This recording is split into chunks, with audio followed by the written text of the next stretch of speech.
Hermanos y hermanas, antes de comenzar el mensaje de hoy, quisiera retomar un punto del estudio que compartí recientemente con ustedes. Les expliqué que es necesario reconocer los propios errores, una forma de humildad que el Señor aprecia.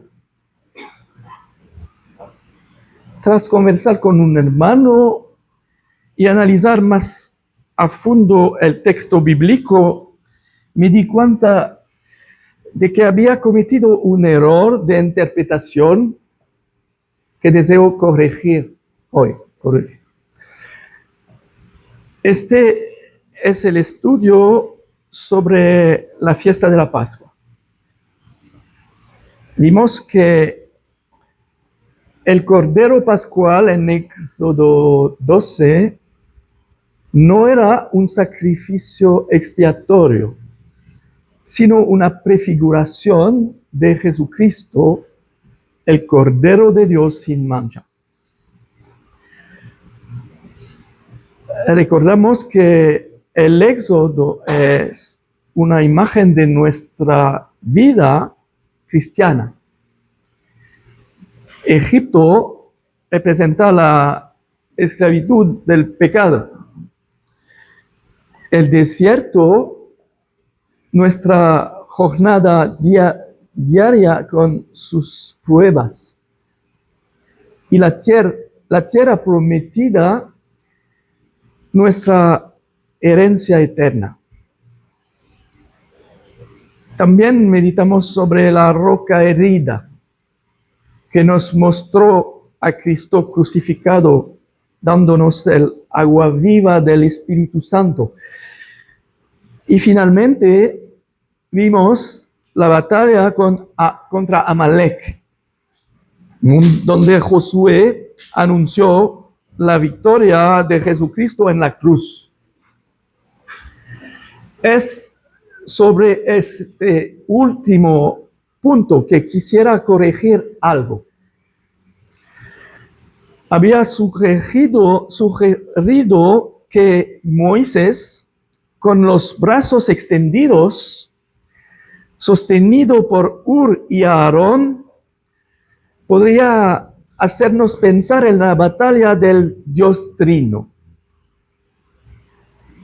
Esta es una interpretación errónea. Debemos olvidarla.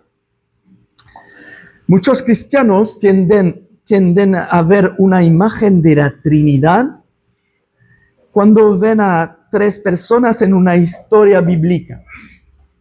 Por ejemplo, en la historia de Abraham en las llanuras de Mamre, Abraham ve tres personas, pero estas no son la Trinidad. Jehová se manifestó en un cuerpo de carne acompañado de dos ángeles que luego cumplieron otras misiones. Por lo tanto, no hay ninguna imagen de la Trinidad aquí. No más que en la batalla contra los amalecitas. Moisés, con los brazos extendidos, representa la ley, y Aarón y Hur son los sacerdotes. La imagen de Cristo en este pasaje es Josué, quien lucha y obtiene la victoria para el pueblo. Cuando Moisés se debilita y sus manos descienden, vemos que la ley y los sacerdotes no pueden por sí solos traer la salvación. Sin embargo, la postura de Moisés con los brazos extendidos puede ser una imagen que nos recuerda la cruz. No porque Moisés sea una figura de Cristo, sino porque esta postura muestra que la victoria del pueblo de Dios solo puede venir mediante la obra realizada en la cruz, donde la ley y los sacerdotes eran limitados y falibles. Solo Jesucristo, el verdadero Josué, logró la victoria definitiva. Por lo tanto, quería corregir este error para que permanezcamos fieles a lo que la palabra de Dios realmente dice.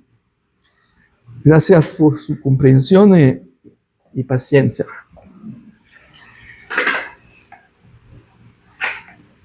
Hoy vamos a un mensaje interesante.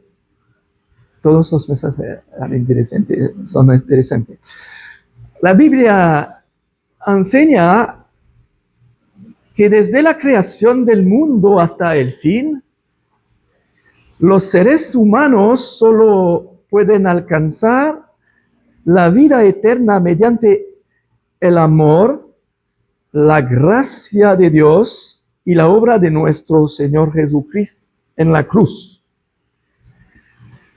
Sin embargo, la Biblia también enseña que habrá una jerarquía para la eternidad, basada en la fidelidad, el servicio, el sufrimiento y la perseverancia de cada persona. Se reservarán lugares de honor y según las recompensas recibidas, los hijos de Dios ocuparán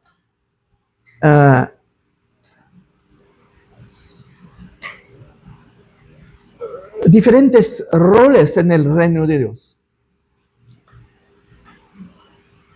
El domingo pasado, nuestro hermano Josué nos habló de la enorme labor que realizó Juan el Bautista para preparar el camino para el Señor. Juan el Bautista era solo un hombre comparado con Jesucristo, quien es el Hijo de Dios, el Verbo hecho carne, Dios encarnado. Pero Juan el Bautista no era un hombre común. La Biblia dice en Lucas 1, versículo 15, que Juan el Bautista será lleno del Espíritu Santo aún desde el vientre de su madre. ¿Qué significa esto? Debemos entender qué significa ser lleno del Espíritu Santo. En la Biblia hay varias expresiones relacionadas con el Espíritu Santo. Ser lleno del Espíritu Santo, recibir el Espíritu Santo, tener el Espíritu Santo, ser sellado con el Espíritu Santo. Una persona que nace de nuevo ha sido sellada con el Espíritu Santo. Esta persona tiene el Espíritu Santo. Pero quizás algún día esta persona será llena del Espíritu Santo. No es lo mismo. Somos llenos del Espíritu Santo cuando el Espíritu Santo obra poderosamente en nosotros para realizar una obra poderosa, incluso milagrosa, para la gloria de Dios. Miren, les daré un ejemplo. Leamos Lucas versículo 1, capítulo 1, perdón, versículo 41. Lucas 1, 41.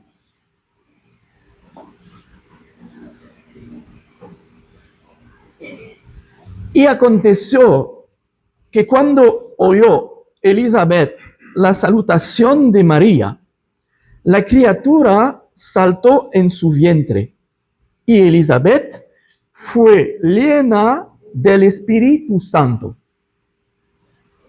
Entonces, ¿qué sucederá? Ella profetizará con una fuerza increíble. Versículo 42. Y exclamó a gran voz y dijo: bendita tú entre las mujeres y bendito el fruto de tu vientre, porque se me concede esto a mí, que la madre de mi Señor venga a mí, porque tan pronto como llegó la voz de tu salutación a mis oídos, la criatura saltó de alegría en mi vientre. Y bienaventurada la que creyó, porque se cumplirá lo que le fue dicho de parte del Señor. Verás, cuando estás lleno del Espíritu Santo, Él te usa para hacer algo extraordinario. Tomemos otro ejemplo con el padre de Elizabeth, Zacarías. Es Lucas, capítulo 1, versículo 67. Lucas 1, 67. Y Zacarías, su padre, fue lleno del Espíritu Santo. ¿Y qué sucede? Y profetizó diciendo: bendito el Señor Dios de Israel, que ha visitado y redimido a su pueblo. Y profetiza hasta el versículo 69. Leamos los Hechos de los Apóstoles. Hechos capítulo 4. Versículo 8. Hechos 4, 8. Entonces, Pedro, lleno del Espíritu Santo, les dijo. En ese mismo momento, Pedro está lleno del Espíritu Santo, como en un trance.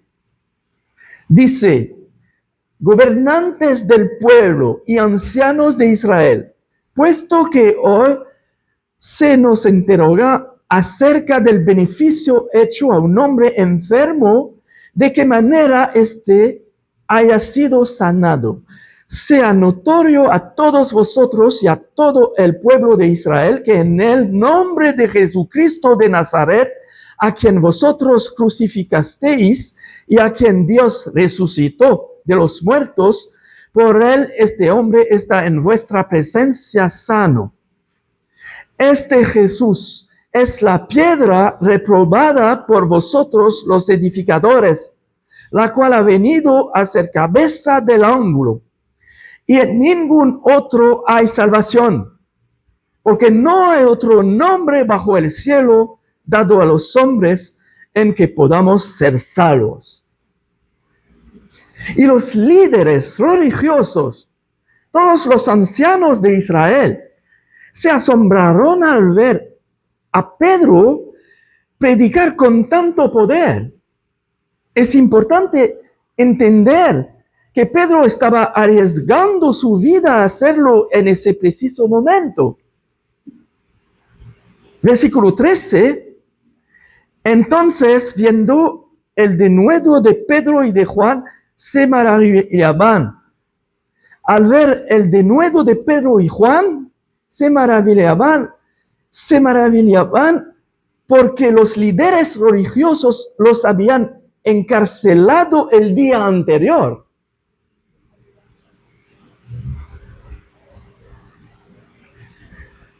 Un poco más adelante, Hechos 4, versículo 31. Hechos 4, 31. Se refiere a los discípulos. Cuando hubieron orado, el lugar en que estaban congregados tembló, y todos fueron llenos del Espíritu Santo. ¿Y qué? Hablaban con denuedo las palabras de Dios. Esto es lo que hicieron mientras estaban llenos del Espíritu Santo. Porque recuerden, arriesgaban sus vidas en ese momento a hacerlo. Veremos más porque me gusta mucho. Vayamos a Hechos 2. Hechos 2, versículo 4. Se trata de los discípulos de nuevo. Y fueron todos llenos del Espíritu Santo. ¿Y qué? ¿Qué sucedió? Comenzaron a hablar en otras lenguas, según el Espíritu les daba que hablasen. Verán, cuando uno está lleno del Espíritu Santo, logra cosas extraordinarias. Fíjense en Esteban, antes de morir, antes de ser apedreado, en Hechos 7, versículo 55. Hechos 7, 55. Pero Esteban, lleno del Espíritu Santo, puestos los ojos en el cielo, vio la gloria de Dios y a Jesús que estaba a la diestra de Dios. Y dijo: he aquí veo los cielos abiertos y al Hijo del Hombre que está en la diestra de Dios. Estaba lleno del Espíritu Santo. Y recuerden que Saulo, antes de convertirse en el apóstol Pablo, aprobó esta ejecución. Participó indirectamente a la represión al supervisar y proteger a quienes lanzaban piedras. La Biblia habla de esto en el capítulo 8, versículo 1. Fue un activo perseguidor de los primeros cristianos. Y él también, en cierto momento, fue lleno del Espíritu Santo. Leamos Hechos 9, versículo 17. Hechos 9, versículo 17. Fue entonces Ananías y entró en la casa, y poniendo sobre él las manos, dijo: hermano Saulo, el Señor Jesús, que se te apareció en el camino por donde venías, me ha enviado para que recibas la vista y seas lleno del Espíritu Santo. Y al momento le cayeron de los ojos como escamas y recibió al instante la vista. Y levantándose, fue bautizado. Y habiendo tomado alimento, recobró fuerzas. Y estuvo Saulo por algunos días con los discípulos que estaban en Damasco. ¿Y qué hizo? Versículo 20. Enseguida predicaba a Cristo en las sinagogas, diciendo que este era el Hijo de Dios.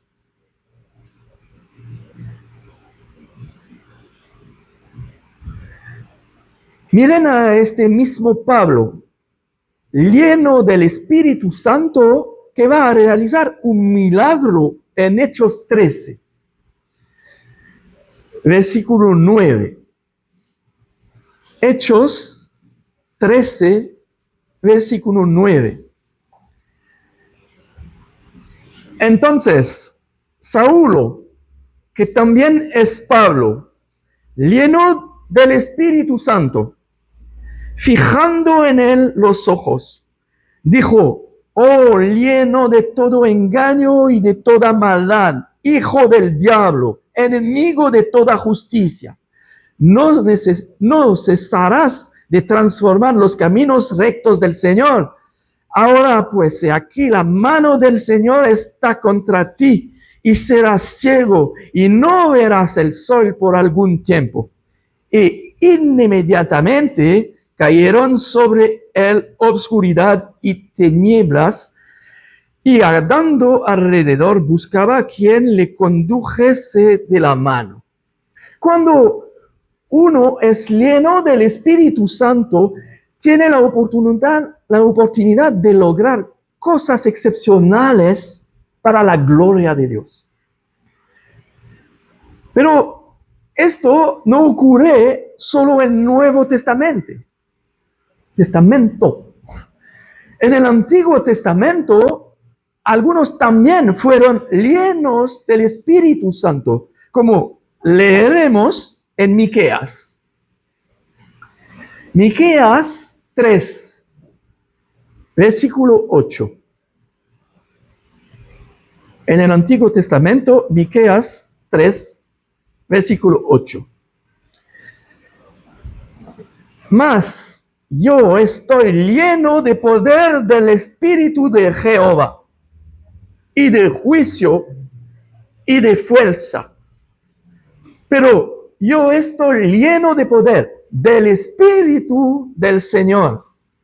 Miqueas está lleno del Espíritu de Jehová y lleno de juicio y de fuerza. ¿Y qué? ¿Qué hará? Para denunciar a Jacob su rebelión y a Israel su pecado. Incluso Jesús, como hombre, fue lleno del Espíritu Santo después de su bautismo. Está escrito en Lucas capítulo 4, versículo 1. Lucas capítulo 4, versículo 1. Lo leeremos. Jesús, lleno del Espíritu Santo, volvió del Jordán y fue llevado por el Espíritu al desierto por 40 días. Y era tentado por el diablo. ¿Y qué? ¿Qué hará? Por 40 días no comió nada en aquellos días. ¿Pueden creerlo? Esto es excepcional. Así que ahora todos sabemos lo que significa ser lleno del Espíritu Santo.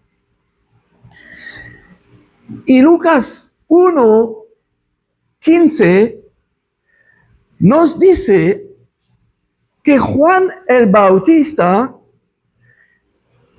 fue lleno del Espíritu Santo incluso desde el vientre de su madre. Por lo tanto, Juan es único en el sentido de que fue apartado y consagrado a Dios incluso antes de su nacimiento. Consideren lo que Jesús dice sobre Juan el Bautista en Mateo 11, versículo 11. Mateo 11, versículo 11.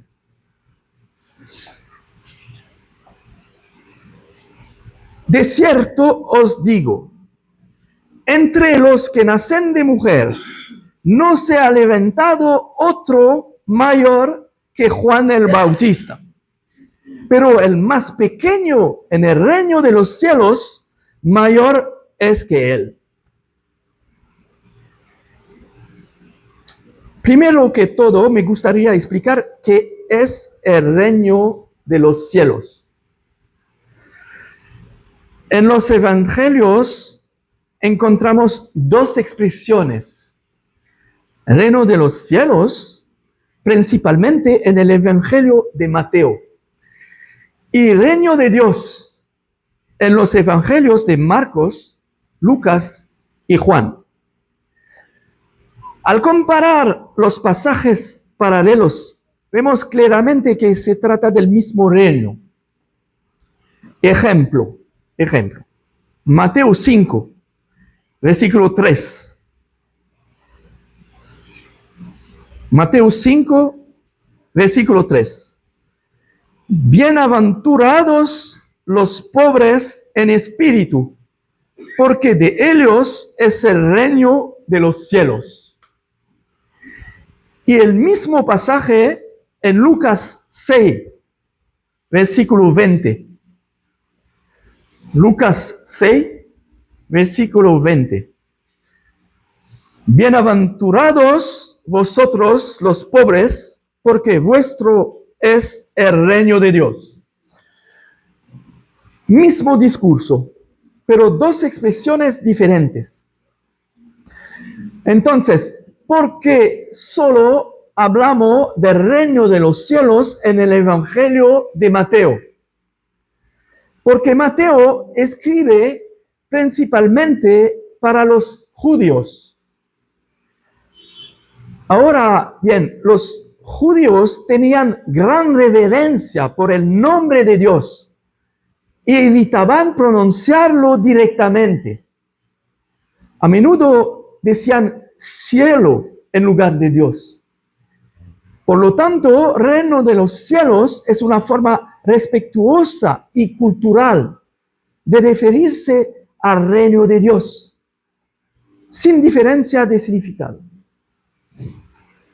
Marcos, Lucas y Juan escribieron para un público más amplio, incluyendo a los no judíos, quienes carecían de esta reserva en su idioma.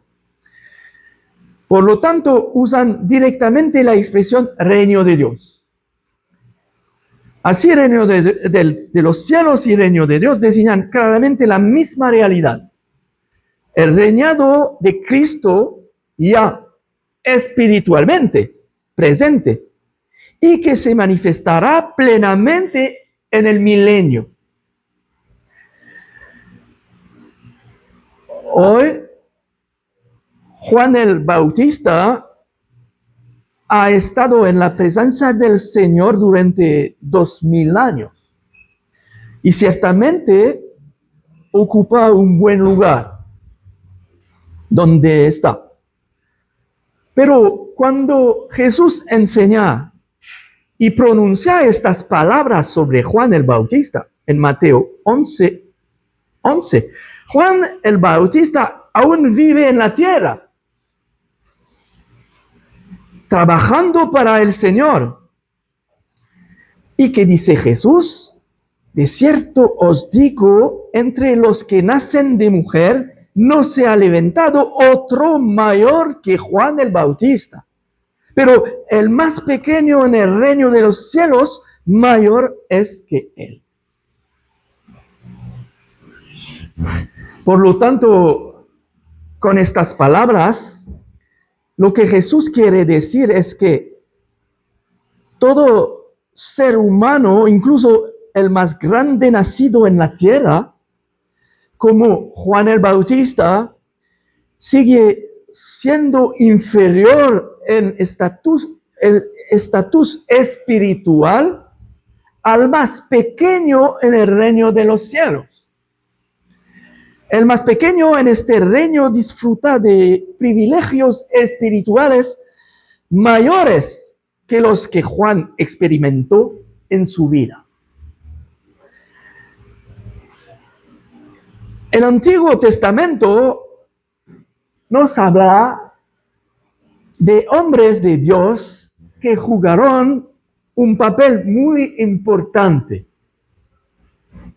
Pienso en Job, cuyo comportamiento Dios admiraba. Está escrito en Job 1, versículo 8. No hay otro como él en la tierra, varón perfecto y recto, temeroso de Dios y apartado del mal. Job 1, 8.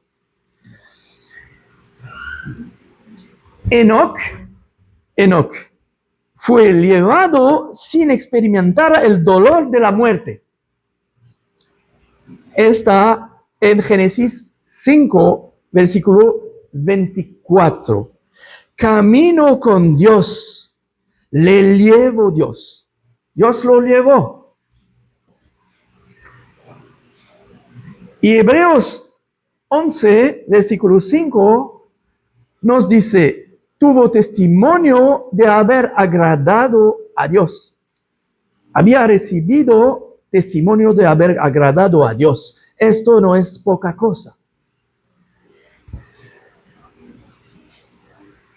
También está escrito que Noé caminó con Dios. Está escrito en Génesis 6, versículo 9.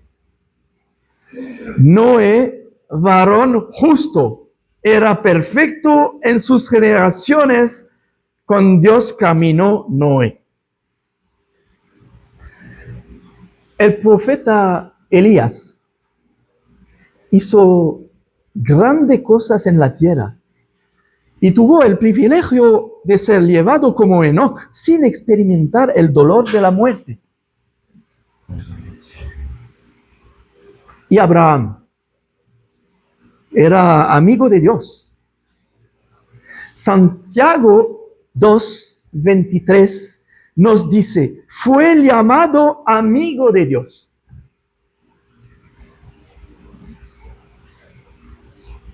En cuanto a Moisés, habló con Dios cara a cara.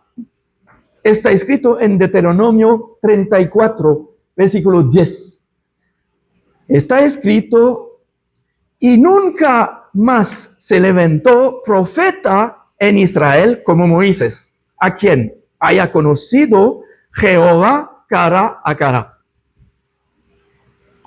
Así que Moisés fue el profeta más grande de su tiempo. Y podría nombrar a muchos otros. Entonces, una pregunta. ¿Nacieron de mujer todas estas personas mencionadas? La respuesta es sí. Entonces, y Jesús mismo nos dice esto, Juan el Bautista es el más importante de todas estas personas mencionadas, según el rol que se le asignó en la tierra. Se encuentra en la cima de la jerarquía de los santos del Antiguo Testamento desde Adán. ¿Y saben por qué? Porque es Juan el Bautista el más grande.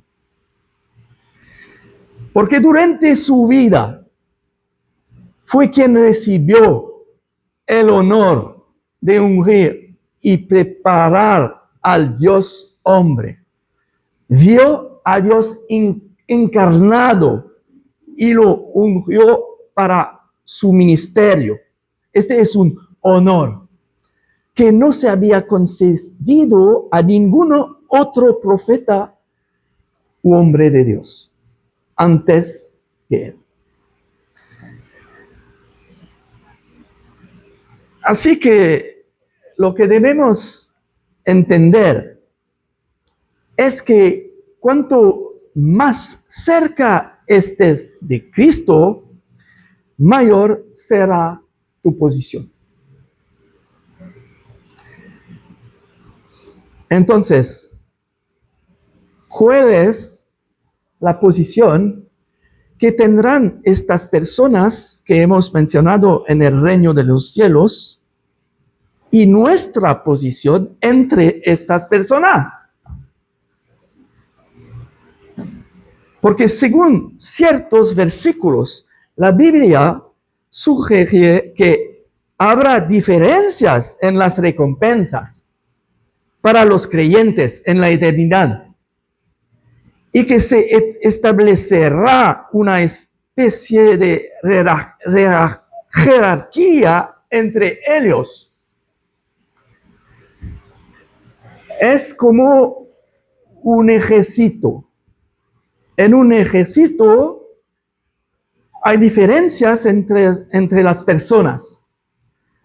Hay una jerarquía, rangos, responsabilidades y funciones que pueden diferir.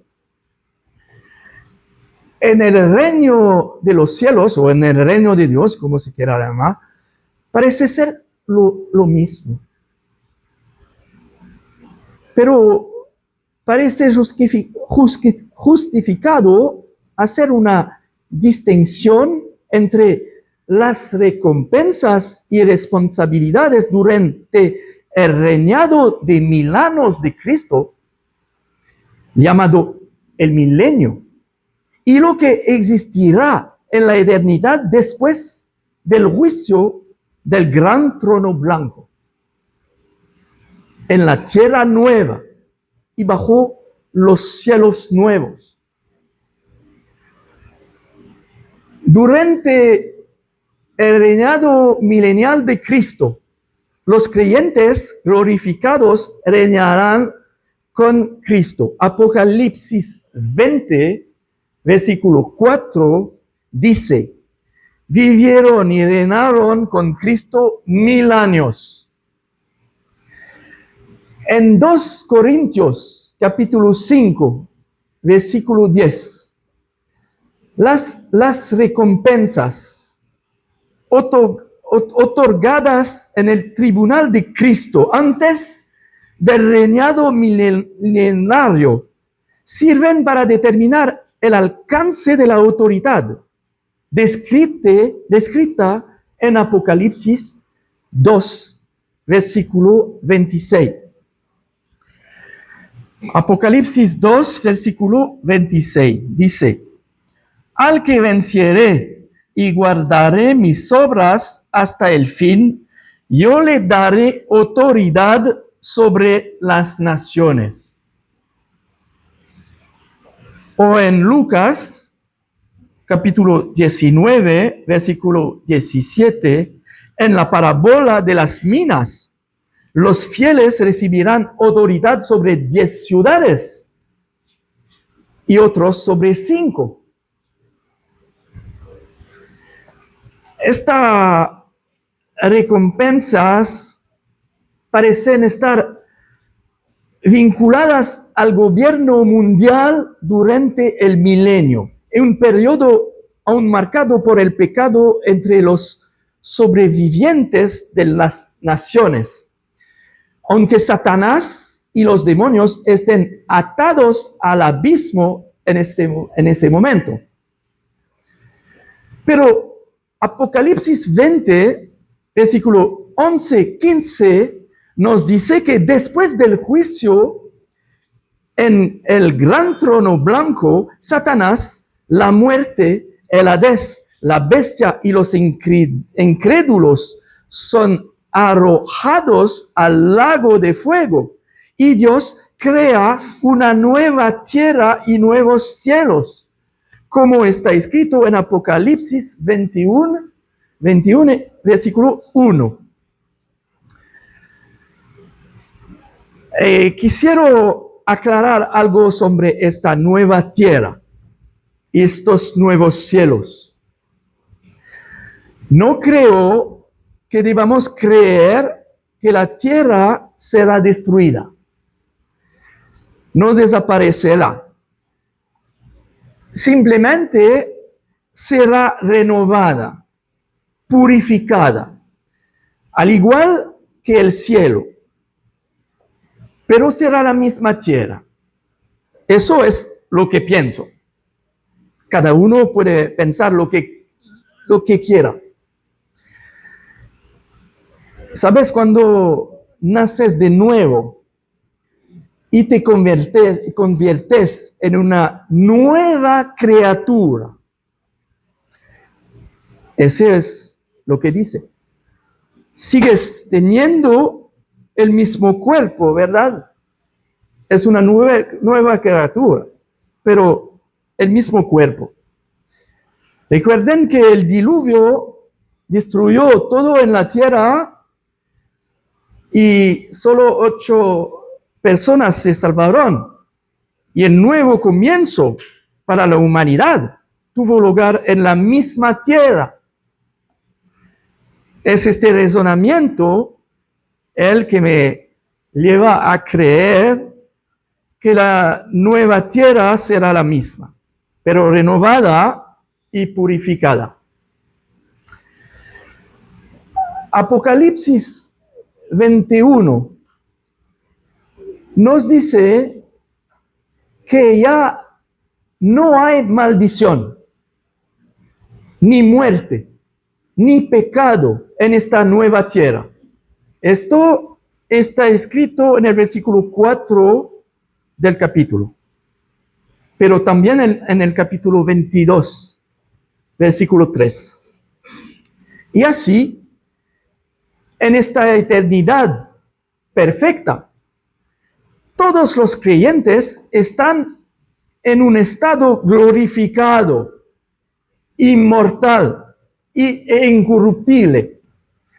Y todos viven en la presencia directa de Dios y del Cordero. Esto está escrito en Apocalipsis 21, versículo 3, y Apocalipsis 22, 3 y 4. Pero puede surgir una pregunta. ¿Seguirá existiendo una jerarquía en la eternidad? La Biblia no la excluye. Algunos versículos la sugieren. En Apocalipsis 21, versículo 24, Apocalipsis 21, versículo 24, está escrito: las naciones que hubieren sido salvas andarán a la luz de ella, y los reyes de la tierra traerán su gloria y honor a ella. Y en el versículo 26, y llevarán la gloria y la honra de las naciones a ella. Esto muestra que aún podría haber rangos o estatus especiales, reyes, entre los redimidos, incluso en la nueva Jerusalén. Ahora leemos en Mateo 5.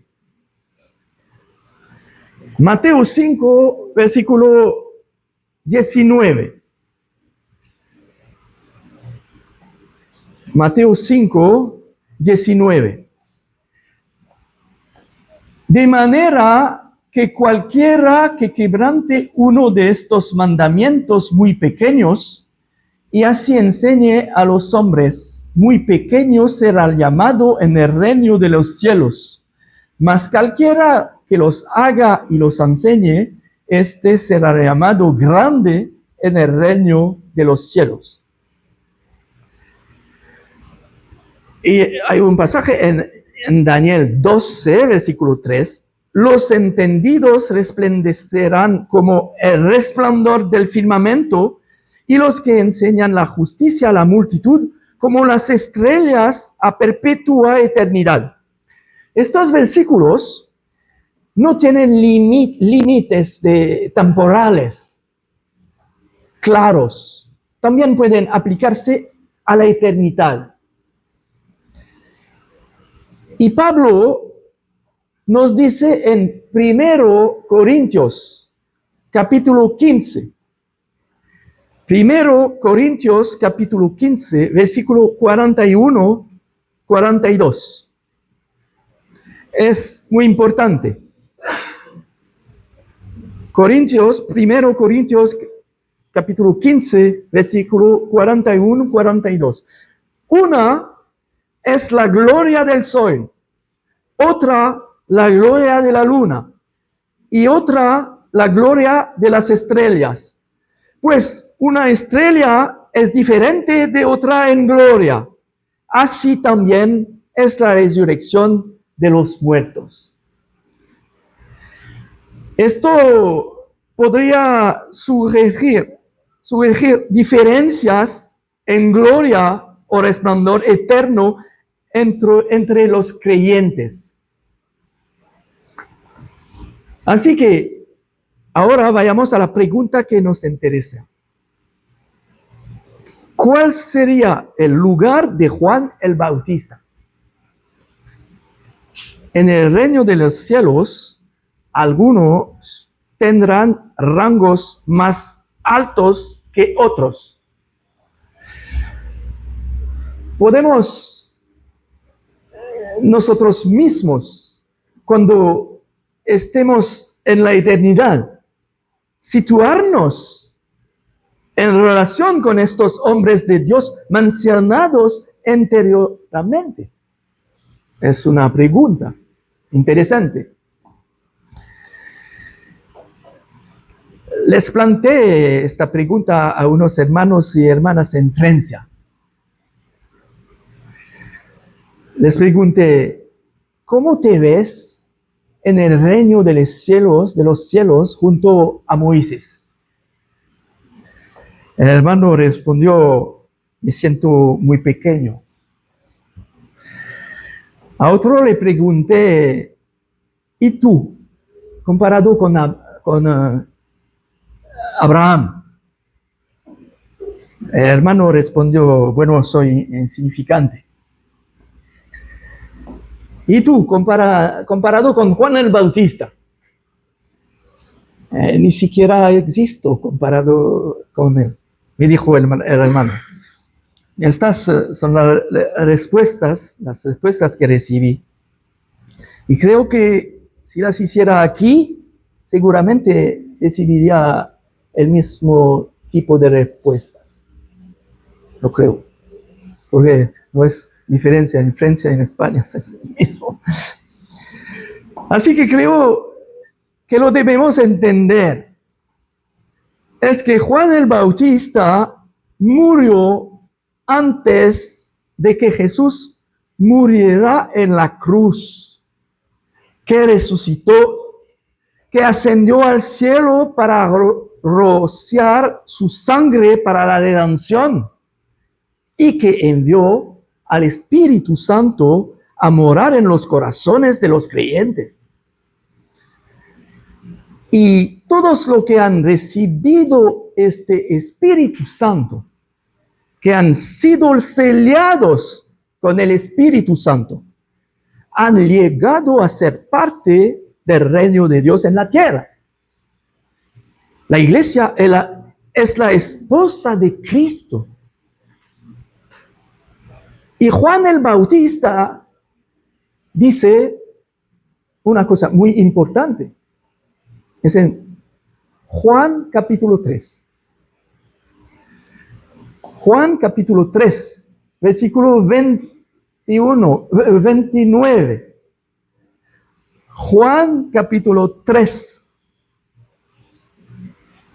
No 13, 3. 29. El que tiene la esposa es el esposo, mas el amigo del esposo que está a su lado y le oye, se goza grandemente de la voz del esposo. Así pues, mi gozo está cumplido. Entonces, permítanme hacerles una pregunta. ¿Quién está más cerca del esposo? ¿La esposa o el amigo del esposo? El hermano Carlos es muy amigo del hermano Rodrigo. Tienen una muy buena relación, son muy cercanos, pero ¿quién está más cerca de nuestro hermano Carlos? ¿Rodrigo o la esposa del hermano Carlos? Porque la Biblia nos dice en Marcos 10, versículo 7. Marcos 10, versículo 7. Por esto dejará el hombre a su padre y a su madre y se unirá a su mujer. Y los dos serán una sola carne. Así que no son ya más dos, sino uno. Así que la novia es lo más importante a los ojos de Cristo, porque es la más cercana a Él. Y por lo tanto, cualquiera que forme parte de la iglesia es mayor que Juan el Bautista y todos los santos del Antiguo Testamento. Todas las personas en esta sala que han nacido de nuevo forman parte de la novia de Cristo y son mayores que todos los santos más grandes del Antiguo Testamento, incluyendo a Juan el Bautista. Esta posición puede parecer sorprendente, ¿verdad? Porque podríamos pensar que estos hombres de Dios, de los que hemos estado hablando, estos profetas eran mucho mejores que nosotros, ¿verdad? ¿Es cierto? Que hemos hecho mejor en nuestras vidas que todos estos hombres de Dios. Si nos pesan, sin duda, somos aliados faltos, ¿verdad? Pero debemos entender que nuestra posición es una que alcanzamos por gracia, porque no la merecíamos. No somos mejores que ellos, pero eso no tiene nada que ver con si seamos mejores o no. Tiene que ver con el hecho de que Jesús eligió crearnos a mí y a ti después de la creación del cuerpo de Cristo y ser parte de Él. Él lo decidió y nadie puede oponerse. Así que esperemos vivir en el cielo, ¿no? Que el Señor bendiga su palabra.